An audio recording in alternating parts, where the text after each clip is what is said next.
Boa noite, a paz do Senhor Jesus. Faz tempo que eu não passo aqui para deixar um vídeo, né? Ando meio com alguns problemas para resolver, então ando meio atarefado, vamos dizer assim. Mas passei aqui hoje então para deixar um vídeo gravado, né? Deixar o vídeo no canal. Vocês sabem que toda vez que eu venho fazer um vídeo é porque eu escutei uma mazela de algum crente, para variar. Então hoje não vai ser diferente.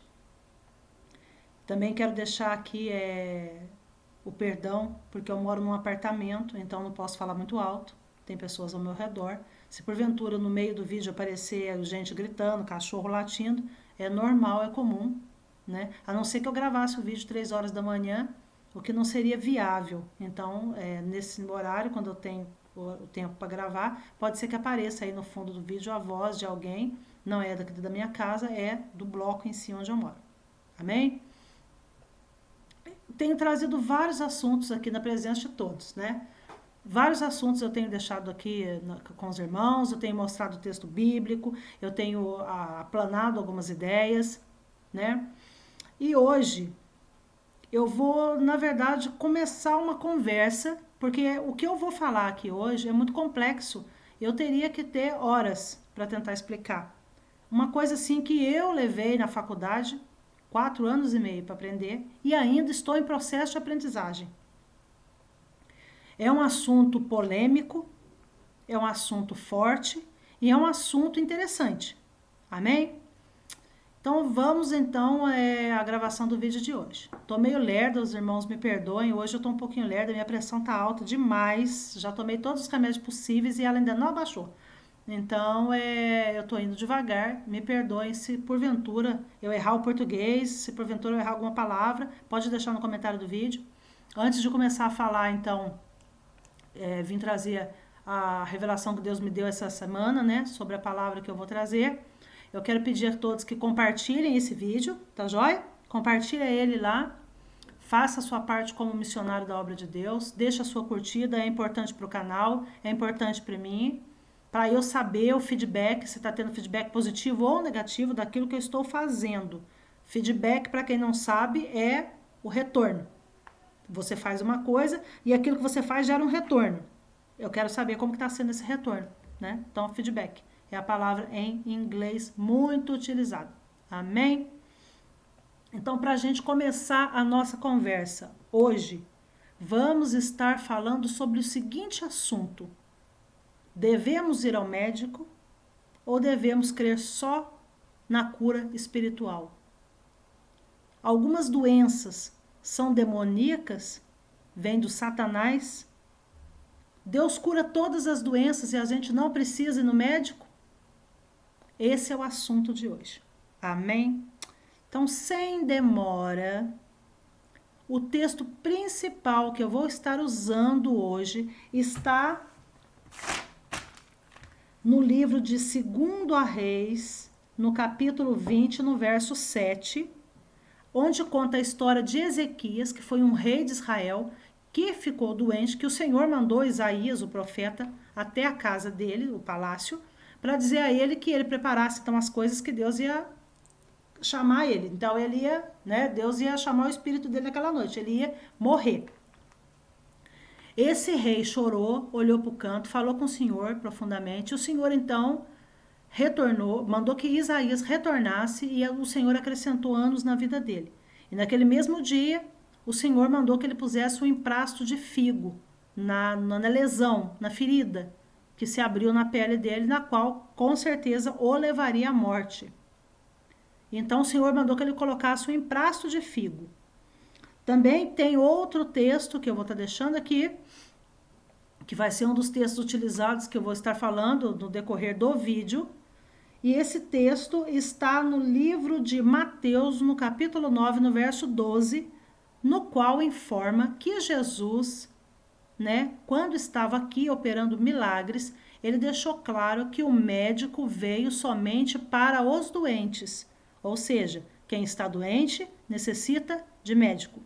Amém? Então, para começar a nossa conversa, eu vou separar duas doenças em questão: a depressão e a epilepsia.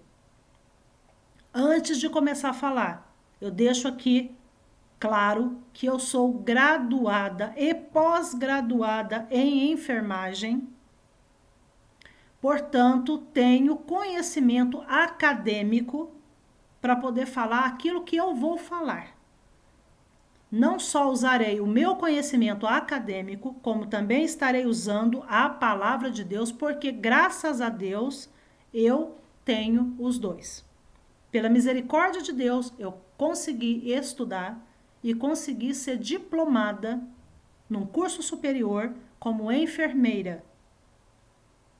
Quando eu fiz esse curso, também fui presidente de uma liga de psiquiatria, assunto no qual eu domino bem e amo de paixão.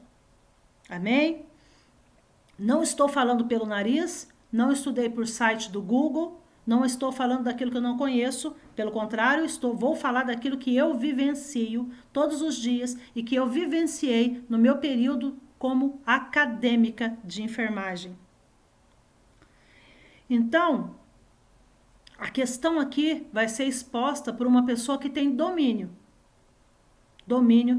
das duas coisas, graças a Deus. A palavra de Deus, ainda estou em construção e vou estar até na hora da morte. Quando eu estiver pronto, o Senhor me arrebata com ele, me leve igual levou Enoque. Né? Mas a enfermagem, graças a Deus, graduada, pós-graduada e ainda estudando. Então, o que eu vou falar? Sobre a depressão e sobre a epilepsia. Algumas coisas foram anotadas, nem tudo a gente sai de cabeça, tem coisas importantíssimas que eu deixei anotada. O que vem a ser depressão? O que nós entendemos por depressão? Quando se fala em depressão, no meio de pessoas leigas que não têm um conhecimento científico da questão, essas pessoas vão ver a depressão como uma tristeza. Elas olham e acham que a depressão é tristeza. As pessoas que não têm conhecimento do que é a doença depressão, elas vão ver a depressão como tristeza. E aqui eu já vou abrir um parênteses para deixar bem claro. Tristeza é diferente de depressão e é diferente de um humor rebaixado, uma distimia. Distimia, o que é distimia? É quando uma pessoa tem um humor, o humor dela, o estado de humor dela é rebaixado, é baixo. Sabe aquela pessoa que você fala com ela e tudo que você vai falar com ela, ela não vai dar certo? Ah, não sei. Aquela pessoa que você levanta de manhã, você olha nela assim, ela tá... sabe? Sabe aquela pessoa que pouquinho que ri, ela ri. Você fala para ela, aí, ó, tá do seu lado, uma bênção. Amém. Então, isso é distimia. É diferente de tristeza, que é uma coisa gerada por algum processo exterior.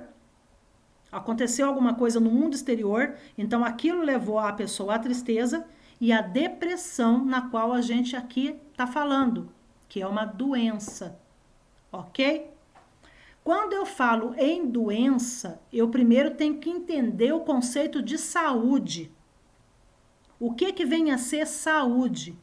Segundo a Organização Mundial da Saúde, a OMS, a saúde é um estado completo, bem-estar físico, mental e social, e não somente a ausência de afecções e enfermidade. Afecções são lesões, anomalias. Então, segundo a Organização Mundial de Saúde, é um estado completo de bem-estar físico, social e mental, não somente a ausência de doença. Então, quando eu falo em saúde, eu não estou querendo dizer que eu não tenho doença, então eu tenho saúde. Não. O fato de eu não ter doença não significa que eu estou saudável. Por quê? Porque quando eu falo de um bem-estar físico, eu estou falando do meu corpo, então todas as doenças que envolvem o meu corpo, né? Todas as doenças que irão envolver a parte física do meu corpo estão dentro desse contexto. Quando eu falo num bem-estar mental, eu estou falando das doenças da mente. E aqui entra a depressão e a epilepsia. E quando eu falo em doença social, um bem-estar social, eu estou falando de eu, como ser humano, inserido dentro de um contexto social, dentro de um país. Quando eu digo que esse estado completo de bem-estar físico, mental e social, então eu estou afirmando que ninguém tem saúde. É o conceito da Organização Mundial de Saúde. Ninguém tem saúde. Vejamos, moramos num país onde nós temos aí uma crise financeira, uma crise política, uma crise ética sobrenatural. Estamos aí vivendo conceitos novos de família, estamos vivendo teoria de gênero. Então, nós estamos inseridos num contexto social de um país que se diz emergente. Um país que está em desenvolvimento, né? Ele está ainda em vias de desenvolvimento. Então, um país assim é um país que a sociedade está doente. Nós estamos socialmente doentes. Então, veja bem, segundo a Organização Mundial de Saúde, se a doença for física, mental ou social, se não houver esse bem-estar completo, um estado completo de bem-estar nessas três áreas, no físico, no mental e no social, então eu não tenho saúde. Não é só uma questão de ter ou não doença. E quando eu falo em doença, já, né, o oposto, a antítese da saúde, antítese, o oposto, o contrário, quando eu falo em doença, eu estou falando de um conjunto, né, de um conjunto de fatores que levarão o meu corpo, a minha mente ou a minha vida social a um declínio que vai causar danos ao meu corpo, à minha mente e à minha vida social. Então, quando eu falo de doença, na área médica em geral, na área da saúde, nós falamos em síndrome. O que seria uma síndrome? É um conjunto de fatores de determinada doença, patologia.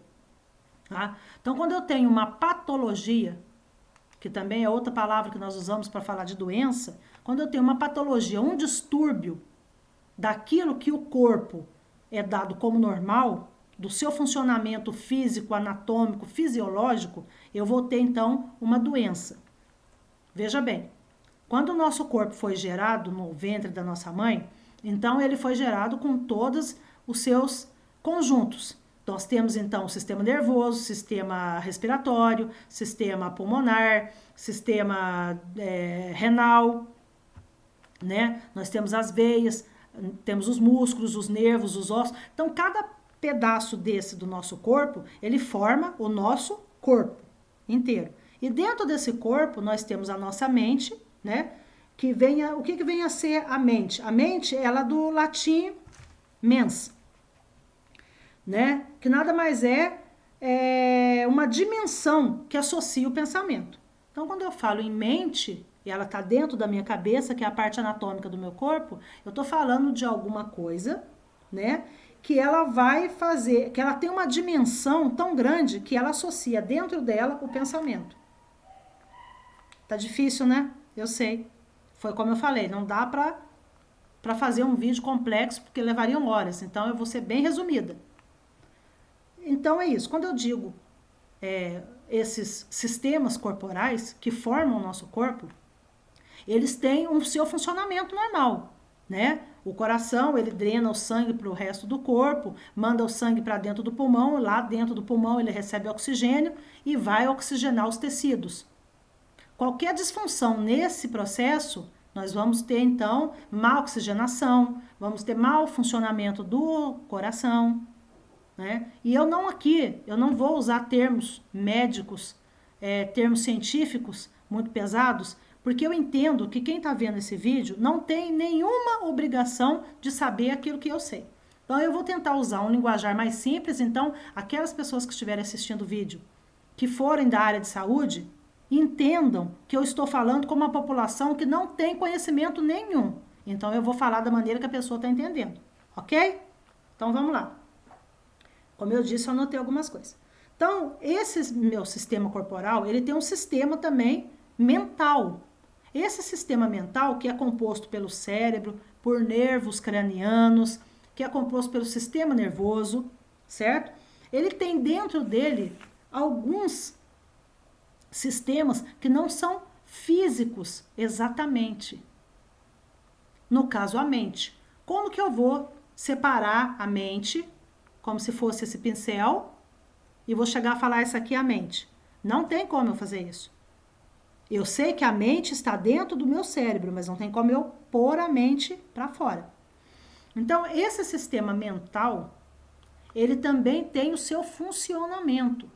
E o cérebro nosso, ele funciona de várias formas. Ele tem tanto a parte física do funcionamento dele, que é ligada aos pares de nervos cranianos, que vão estar jogando as informações que o cérebro processa para o nosso corpo. Então, tudo no nosso corpo tem uma ordem direta do cérebro. O cérebro manda, o nosso corpo vai e faz. Tem a parte voluntária, que é aquela que nós decidimos fazer, né? Tipo, vou pegar um copo com água. Fui lá, peguei o copo com água. A minha mente mandou pegar, minha mão a pegou. E tem a parte involuntária. No caso, por exemplo, vou dar um exemplo de parte voluntária. A pessoa, né, assustou. Ela tá andando, viu alguma coisa e assustou. Então, ativou o sistema nervoso também. E esse sistema nervoso que foi ativado, ele levanta algumas substâncias no organismo, que é para que o organismo se ponha em defesa àquela situação que apresentou no momento. É muito complexo. Não dá para explicar tudo, é muito complexo. Então, dentro desse sistema nervoso, eu vou ter a mente, que é uma dimensão, e essa dimensão dentro do cérebro acopla o pensamento. Então, o que vem a ser o pensamento? Eu deixei anotado, bem simples, resumido, que o pensamento é o quê? É um processo mental, é um processo da mente. A mente, né? Aquela coisa que vai fazer a dimensão daquilo que eu estou vendo, daquilo que eu estou processando. Então, a minha mente olha e processa e lança no pensamento, que é também um processo que nos permite modelar a nossa percepção ao redor. Então, a nossa mente adquire, envia para o pensamento faz, então, nós conseguimos modelar essa percepção. Um exemplo. Se você fechar o olho e pegar uma caneta, só de pegar, você sentiu e a sua mão sabe que aquilo é uma caneta. Mas por que ela sabe? Porque a sua mente gravou a imagem dessa caneta. É diferente numa pessoa que é cega de nascença, tá? Essa percepção varia nos casos de uma pessoa que nunca viu, nunca enxergou na vida. Se ela nunca enxergou, então fica difícil dela ter uma visão, né? Da mente processar aquela visão. Então, o pensamento, ele faz o quê? Ele faz eu modelar essa percepção. Eu ponho uma forma, um modelo naquilo que eu percebo. Então, eu percebi um gato. Qual é o modelo do gato? Eu percebi uma flor. Qual que é o modelo da flor? O pensamento, bem baixo, gente, bem simples. Ele faz isso. Então, quando eu tenho uma alteração na mente, tanto física quanto no cérebro, tanto física quanto gerada por um AVC, um acidente, né, um traumatismo craniano, gerada por diminuição de substâncias do cérebro, então eu vou ter alterações da mente importantes. E alterações importantes no cérebro. Por exemplo, uma pessoa que teve um AVC, ela teve um derrame, né, popularmente chamado derrame. O que aconteceu? Então, aquela área do cérebro, ela deixou de funcionar. Aquela área específica que deixou de funcionar, ela regia alguma parte do corpo. Porque o nosso cérebro, cada pedaço dele rege uma parte do nosso corpo. Então, aquela área afetada, ela não vai afetar só no cérebro, ela vai afetar lá no corpo. Entendeu? Então, vamos supor, o lobo frontal, que muitas pessoas que estudam neurociências informam que o lobo frontal direito é responsável, por exemplo, pela aprendizagem de matemática. Uma coisa simples aqui. De repente, a pessoa sofreu um AVC ou um acidente e afetou aquela área. Então, aquela área que afetou, ela vai ter uma diminuição do funcionamento de algumas substâncias naquela área. Provavelmente, a pessoa vai ter uma dificuldade maior no aprendizado da matemática, ou até talvez, e claro, pode acontecer, de a pessoa que já tem um conhecimento, ter um esquecimento porque afetou aquele lado. Outros lados do cérebro, por exemplo, como o cerebelo, né, que é uma das partes anatômicas do cérebro, se ele for afetado, a pessoa terá, então, problemas laborais, o que a gente chama de problemas laborais? Né, problemas extrapiramidais. Na perna, a pessoa vai ter um problema para andar. Na área de saúde, a gente fala deambular. Para vocês, eu estou falando para andar. Vai ter problema para andar porque afetou o cerebelo. Então, a pessoa vai ter um certo problema de equilíbrio. Então, tudo isso está dentro do cérebro. Então, o cérebro ele produz substâncias importantíssimas. E essas substâncias como dopamina, né, como a serotonina, elas têm que estar dentro do cérebro em quantidades necessárias para que o cérebro possa produzir, então, no seu dia a dia, o pensamento que veio da mente, adquirido, então, daquilo que o mundo me mostrou e foi adquirido através dos meus olhos para minha mente e processado lá. Certo? Sendo bem simples. E eu quero mostrar aqui para vocês que se eu fosse fazer um vídeo mesmo explicando 100% tudo que eu sei sobre cérebro, numa linguagem científica, levaríamos horas. E eu não sei muito. Tem gente aí que é doutor em ciências, em neurociências, que sabe muito mais que eu, claro, sempre vai ter alguém que sabe mais. Então, o que eu quero mostrar é a complexidade do nosso corpo, a complexidade da nossa mente. Então, quando essas substâncias diminuem, elas levam a alguns transtornos mentais, como depressão, como esquizofrenia, como transtorno bipolar, né, como a distimia, rebaixamento de humor. Então, essas substâncias são importantíssimas no cérebro. Uma dessas substâncias é o GABA, ácido gama-aminobutírico, que ele faz, então, o que o GABA faz? Ele vai ajudar o cálcio a entrar no cérebro, fazer a ligação de cálcio, de íons de cálcio no cérebro e assim transmitir o pensamento. Então, vamos lá, vou tentar mostrar aqui de grosso modo, né, a priori, como que funciona, mais ou menos, né, a célula do cérebro. Olha aqui. Tá vendo aqui o desenho? Esse desenho, então, aqui, por aqui, passa uma corrente elétrica produzida por esse cálcio, junto com o GABA, e essa corrente elétrica, ela vai vir para o núcleo. Esse núcleo vai emitir essa corrente elétrica aqui, pela ponta dos dendritos. Nós chamamos essas células nervosas de dendritos. E essa célula vai transmitir para outra, e vai para outra, e assim de célula para célula, até descer para o nosso corpo. Essa informação que é chegada por descargas elétricas, ela tem que ser uma descarga linear. Então, a informação chega, é processada na mente, mandada para o pensamento, tudo acontece ao mesmo tempo que a parte anatômica está recebendo aquela corrente, através de íons de cálcio e outras substâncias, e está mandando, então, essa ligação. Quando ocorre, e aí eu vou falar depois sobre a epilepsia, quando ocorre uma transmissão linear, nós nos portamos normalmente. Quando essa ligação é quebrada por bebida alcoólica ou por algum outro tipo de transtorno, porque no caso da epilepsia não tem uma origem determinada do porquê que ela acontece, ainda não foi descoberta uma origem, sem um AVC, sem o uso de álcool, sem um acidente, uma pessoa que não teve nada desse processo e teve uma epilepsia. Então, ainda não foi dada a origem. Ela vai ter um pulso não linear. O pulso vem, pula, vem e pula. Quando acontece do pulso nervoso vir e pular, cada vez que ele levanta e dá um pulo para a célula, porque não tem aquele espacinho para ele poder passar, ele fica mais forte. Então, cada vez que ele sobe, pula, ele vai ficando mais forte. E o nosso corpo reage da seguinte maneira. Tem uma descarga elétrica forte no cérebro e então a pessoa começa a se debater.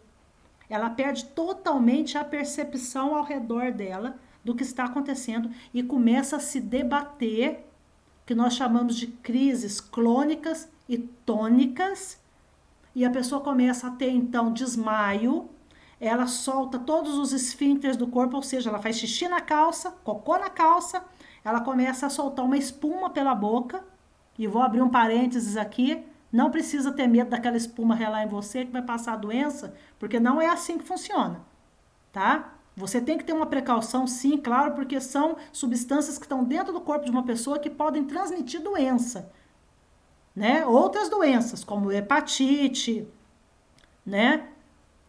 Vamos dar um exemplo da hepatite aqui, vamos parar na hepatite, tá joia?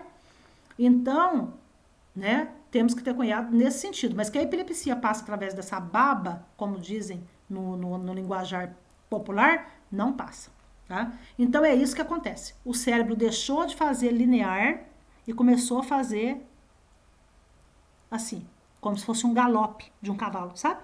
E cada vez que o cérebro dá um galope, que ele sobe mais forte, bate mais forte, até ter uma descarga elétrica e a pessoa ter essa epilepsia. Depois a gente volta na epilepsia, vamos começar pela depressão, tá? Então, como eu já falei, a depressão não é tristeza. Tristeza, eu passei por alguma situação, vivenciei alguma situação, vi uma situação, fiquei triste com a situação. Eu perdi o emprego, eu fiquei triste, eu deixei de realizar um sonho, eu quis comprar uma coisa que eu não pude, eu vi uma cena que me deixou comovida e que me levou à tristeza. E a tristeza, ela é momentânea, ela não é uma coisa que leva meses. Não. Aconteceu naquele momento, você fica um período com ela, mas ela passa. A depressão, segundo o site da PsiqueWeb, que foi lá que eu pesquisei, ela vem definida como sintoma que faz parte de inúmeros distúrbios emocionais, sem ser exclusivo de nenhum deles. Pode significar uma síndrome, como eu falei, um conjunto de fatores, traduzida por muitos e variáveis sintomas somáticos, sintomas que se somam. Ou ainda pode significar uma doença caracterizada por alterações afetivas e não é rebaixamento de humor. Não é uma distimia. Também não é um transtorno bipolar, que seria aquela pessoa que oscila entre fases de euforia e fases de tristeza, de depressão profunda, melancolia, tá? Não é isso. Então, olha bem o significado da depressão. Inúmeros distúrbios emocionais, e não é exclusiva de nenhum deles, ela é separada. Ela pode significar uma síndrome, quer dizer, um conjunto de fatores, traduzido por variáveis sintomas somáticos, ou seja, são vários fatores que se somam. Então, se a depressão fosse tristeza, você não precisaria ir ao médico. Vai no bar, pede uma cerveja e toma. Ou um guaraná. Não sei de qual religião que você é, quem está assistindo o vídeo. Né? Se fosse uma tristeza, resolve no bar, resolve com um amigo, dá um tapinha nas costas, vão pra praia, passa um dia na praia, na fazenda, vai comer um churrasco. Estava resolvido. Porque você ia esquecer, no momento que está no seu entretenimento, você ia esquecer aquela situação, a tristeza acabava. Não, gente. Depressão não é tristeza. É sério. Então, quando eu falo em depressão, eu tenho que entender que eu vou caracterizar ela, no mínimo, por 3 sintomas muito fortes. Quando eu falo em depressão, esses 3 sintomas têm que estar presentes. Além, é claro, tá, de uma doença mental, ela ter 3 pilares fundamentais, que é a condição genética, se a pessoa tem familiares com aquilo, se alguém na família possui uma doença mental, seja ela qual for. Eu vou ver o ambiente onde a pessoa está inserida, onde ela mora, o contexto familiar dela, o contexto social de trabalho. Então, eu tenho genética, eu tenho o contexto onde a pessoa está inserida, que é o ambiente, e tenho o terceiro, que é o fator desencadeador. Ou seja, se eu tenho genética, de doença mental na minha família. Eu tenho ambiente propício a isso. Uma criança que mora num lar desajustado, uma criança que cresceu sem valores morais, sem valores éticos, né? E aí eu vou ter um fator desencadeador. O que é o fator desencadeador? Pode ser qualquer coisa. Pode ser uma criança que foi estuprada pelo pai. Pode ser uma criança que presenciou uma violência contra a mãe, contra o pai, contra ela mesma. Uma criança que sofreu um bullying, ou que teve uma pessoa, não, agora tirando da criança, uma pessoa que teve uma perda muito grande, ou que vivenciou algo que foi além das suas capacidades físicas de suportar emocionalmente. Quando eu tenho esses 3 fatores ligados, eu tenho então uma doença mental. Entendeu? Para a doença mental ocorrer, eu preciso desses 3 fatores associados: genética, ambiente e fator desencadeador. Além desses fatores estarem associados, para que eu possa então distinguir uma doença mental, e abrindo um parênteses, só um médico psiquiatra, um médico que fez medicina e fez a sua residência e a sua especialização em psiquiatria, em conjunto com um psicólogo, pode dar um diagnóstico de qualquer tipo de doença mental. Ok? Só mesmo esses 2 profissionais é que podem fazer um diagnóstico médico da doença. Os outros profissionais da área de saúde, não. Eu posso, como enfermeira, fazer um diagnóstico de enfermagem. Nós chamamos de SAI, Sistematização da Assistência de Enfermagem. Esse diagnóstico que o enfermeiro faz é pro cuidado. Eu vou fazer um diagnóstico de processo da mente diminuído. Então, esse diagnóstico vai me levar a dar qual tipo de cuidado eu vou dar para aquele paciente que foi diagnosticado pelo médico com uma doença mental. Então, para cada doença, nós temos um livro chamado Nanda, no qual nós damos, então, um diagnóstico de enfermagem, que é um diagnóstico baseado no cuidado, porque o enfermeiro é profissional do cuidado. O cuidado em si, que difere de um cuidado familiar ou de um cuidado de mãe com filho, é um cuidado científico, embasado em evidências, embasado em anatomia, em fisiologia, em várias outras matérias das quais o enfermeiro é obrigado a se capacitar para poder aplicar o cuidado. O enfermeiro não pode dar diagnóstico, muito menos um técnico de enfermagem ou um auxiliar de enfermagem, que são profissionais da equipe de enfermagem que auxiliam o enfermeiro, que é, então, o cabeça do cuidado. Ok? Deixar claro que quem dá o diagnóstico é o médico aqui. Cada um no seu quadrado. Então, além desses 3 fatores, genética, ambiente e fator desencadeador, na depressão, exclusivamente, eu vou ter mais 3 sintomas, que seriam o sofrimento moral,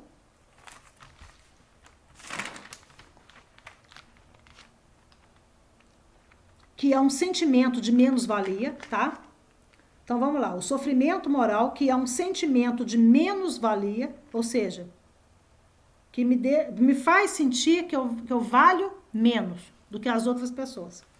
Né? É uma autodepreciação, culpa, rejeição, etc. Então, eu vou ter esse sofrimento moral. O que é um sofrimento moral? É um sofrimento de menos-valia. Né? Uma autodepreciação, uma culpa. Né? Eu não sou igual a ele, eu sou pior do que ele. Ele é melhor do que eu. Tá? Eu vou ter também, né? Aí, nesse caso, uma inibição global, certo? Então, eu anotei aqui, né? Olha lá, 3 sintomas: sofrimento moral, acabei de explicar o que. Eu vou ter uma inibição global. O que vem a ser uma inibição global? Compromete a consciência e a motivação. Ela gera apatia e desinteresse. Então, na depressão, eu vou ter esses 3 fatores. É difícil, gente, explicar isso para vocês, viu? Mas eu quero mostrar para vocês que não é simplesmente sair falando, ah, é demônio. Viu? É aí que eu vou chegar. Então, esses 3 fatores aqui, o sofrimento moral, né, no qual eu falei que é um sentimento de menos-valia, uma autodepreciação, culpa, rejeição, eu vou ter uma inibição global que venha se caracterizar por comprometer a consciência e a motivação, gerando a apatia, que é não ter sentimento nenhum, né, não ter sentimento por alguma coisa, apático, não tem, né, não tem sentimento nenhum, e um certo desinteresse, né? E vou ter um estruturamento vivencial, que é a perda do prazer, né? A perda do sentido pelas coisas, a perda do prazer. Eu deixei de ter prazer por alguma coisa, né? Então, o que nós vamos ter na depressão? Nós vamos ter, então, esse sentimento de menos-valia, o comprometimento da consciência, da motivação, do desinteresse e a perda do prazer. Gente,